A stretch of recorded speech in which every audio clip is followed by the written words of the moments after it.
আমরা পোখারা শিব টেম্পল এবং ওয়ালপিস প্যাগোডা বেরিয়ে আসার পরে চলে যাই গুপ্তেশ্বর মহাদেব কেবে। গুপ্তেশ্বর মহাদেব কেব হচ্ছে আর ডেভিস ফল লেক হচ্ছে একই জায়গায়, রাস্তার এপার এবং ওপারের দূর। তো প্রথম আমরা চলে যাই গুপ্তেশ্বর মহাদেব কেবে। এখানে পার পার্সন টিকিটের মূল্য ছিল 100 নেপালি রুপি। আমার কেবে যাওয়ার এই হবে প্রথম অভিজ্ঞতা, আমি এর আগে কখনোই কেবে প্রবেশ করিনি। তো গুপ্তেশ্বর মহাদেব কেবের এটা হচ্ছে প্রবেশের গেট এবং বাহির হওয়ার জন্য তাদের একটা আলাদা গেট আছে।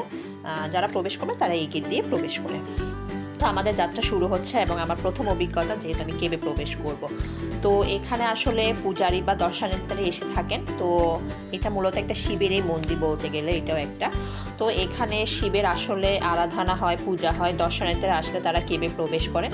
এছাড়া অনেকে আছেন যারা পূজারী, তারাও কেবে প্রবেশ করেন, কারণ কেবেও আপনার আরাধনা করার একটা বিশেষ ব্যবস্থা ওখানে আছে। দেখেছি ওখানে তারা কেবে তাদের প্রভুর আরাধনা করছেন।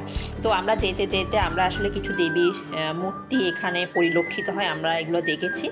তো আমরা কেবের দিকে এগিয়ে যাচ্ছি। তো আমাকে আমার বর প্রথম বলছিল, তোমার কি এরকম কেবে প্রবেশ করলে কোনো কি অক্সিজেনের বা শ্বাসের প্রবলেম আছে, তুমি কি যেতে পারবা কেন? আমি বলছি না, আমার এই ধরনের কোনো প্রবলেম নেই, আমি যেতে পারবো।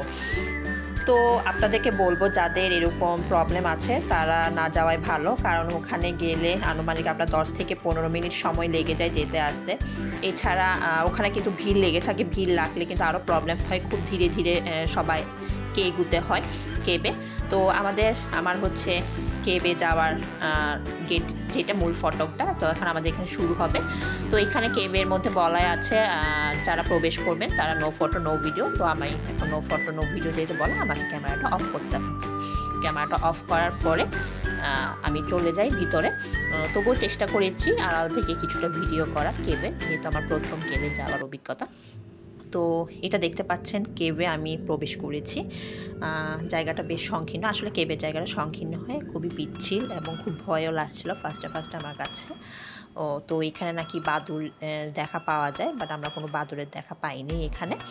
তো আমরা আস্তে আস্তে এগুতে থাকি। আর এটা হচ্ছে এখানে যেহেতু জায়গাটা পিচ্ছিল, তো আমি আবার ভিডিও করছি সাথে। আবার আমাকে বারবার আমার বর বলছিল সাবধানে পা ফেলতে, কারণ একবার পড়ে গেলে কিন্তু মারাত্মক দুর্ঘটনা ঘটার সম্ভাবনা থেকে যায়।